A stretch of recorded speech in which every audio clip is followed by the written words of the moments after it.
வணக்கம் மக்களே. தேசிய ஆயுர்வேத நிறுவனத்தில் வேலைவாய்ப்பு அறிவிச்சிருக்காங்க. 10th பாஸ் ஆயிருக்கணும், இல்ல ஏதாவது ஒரு டிகிரி முடிச்சிருக்கணும். Permanent job. லாஸ்ட் டேட் 4/12/2024 இந்த ஜாப்புக்கு நீங்க அப்ளை பண்ணணும். சம்பளம் வந்து 18 வரை கிடைக்க வாய்ப்பு இருக்குங்க. வேலை பத்தின வந்து எம்டி உதவியாளர், எம்டிஎஸ் உதவியாளர் 38 மாவட்டத்தில் ஆண் பெண் இருவருமே விண்ணப்பிக்கலாம். வாங்க இந்த ஜாப் டீடைல்ஸ் பார்ப்போம். ஜாப்புக்கு அப்ளை பண்ண இந்த வீடியோல லிங்க் கொடுத்துருக்கோம். அதை கிளிக் பண்ணா டைரக்டா இங்க வந்துடுங்க. இங்க ஜாப் ரிலேட்டிவான டீடைல்ஸ் கொடுத்துருப்பாங்க. ஜாப் என்ன கேட்டகரி, எவ்வளவு வேகன்சி இருக்கு, ஜாப் லொகேஷன் என்ன, எஜுகேஷன் தேவை, எப்போ ஸ்டார்ட் பண்ணாங்க, எப்போ லாஸ்ட் டேட், இந்த மாதிரி டீடைல்ஸ்லாம் கொடுத்துருப்பாங்க. ரைட்டாக ரீட் பண்ணி கீழே போனீங்கன்னா உங்களுக்கு என்னென்ன ஜாப்லாம் இருக்குன்னு சொல்லி கேட்டகரியோடய பிரிச்சு கொடுத்துருப்பாங்க, எவ்வளோ வேகன்சி இருக்குது அப்படின்னு சொல்லி. ஸோ ரைட்டாக ரீட் பண்ணி பார்த்துக்காங்க. அப்படி கீழே போயாச்சுன்னா உங்களுக்கு ஏஜ் லிமிட் கொடுத்துருப்பாங்க. என்னென்ன ஜாப்புக்கு எவ்வளோ ஏஜ் லிமிட்டுங்கிறது அதையும் ரீட் பண்ணி பார்த்துக்காங்க. பார்த்துட்டு அப்படியே ஸ்வைப் பண்ணி கீழே போனீங்கன்னா உங்களுக்கு சேலரி கொடுத்துருப்பாங்க, எவ்வளோ சேலரி கொடுக்காங்க, என்னென்ன ஜாப்புக்கு அப்படின்னு சொல்லி இதெல்லாம் பார்த்துட்டு அப்படியே ஸ்வைப் பண்ணி கீழே போனீங்கன்னா அந்த இடத்துல அப்ளிகேஷன் ஃபார்ம் டவுன்லோட் பண்ணக்கூடிய லிங்க் கொடுத்துருப்பாங்க. ஜஸ்ட் அந்த கிளிக் இருக்குது பார்த்தீங்களா, இதை கிளிக் பண்ணி இந்த பிடிஎஃப் நீங்கள் வந்து என்ன பண்ணலாம்னா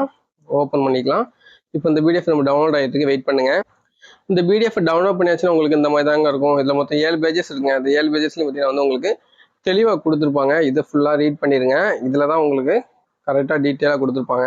ஸோ இதை ரீட் பண்ணிங்கன்னா உங்களுக்கு எப்படி நீங்கள் அப்ளை பண்ணணும் அப்படிங்கிற டீட்டெயில்ஸ் கொடுத்துருப்பாங்க. ஸோ வந்து அதனால் இதை வந்து ஃபுல்லாக ரீட் பண்ணி பார்த்துட்டு நீங்கள் எப்படி அப்ளை பண்ணுங்கிறத பார்த்து அப்ளை பண்ணிக்காங்க. அதே மாதிரி இவங்க அப்ளை பண்ணக்கு என்னெல்லாம் கேட்காங்கன்னு பார்த்துட்டு அந்த டாக்குமெண்ட்லாம் உங்கள்கிட்ட இருக்கா அப்படின்னு நீங்கள் பார்த்துக்காங்க. பார்த்துட்டு நீங்கள் ஜாபுக்கு அப்ளை பண்ணிக்காங்க.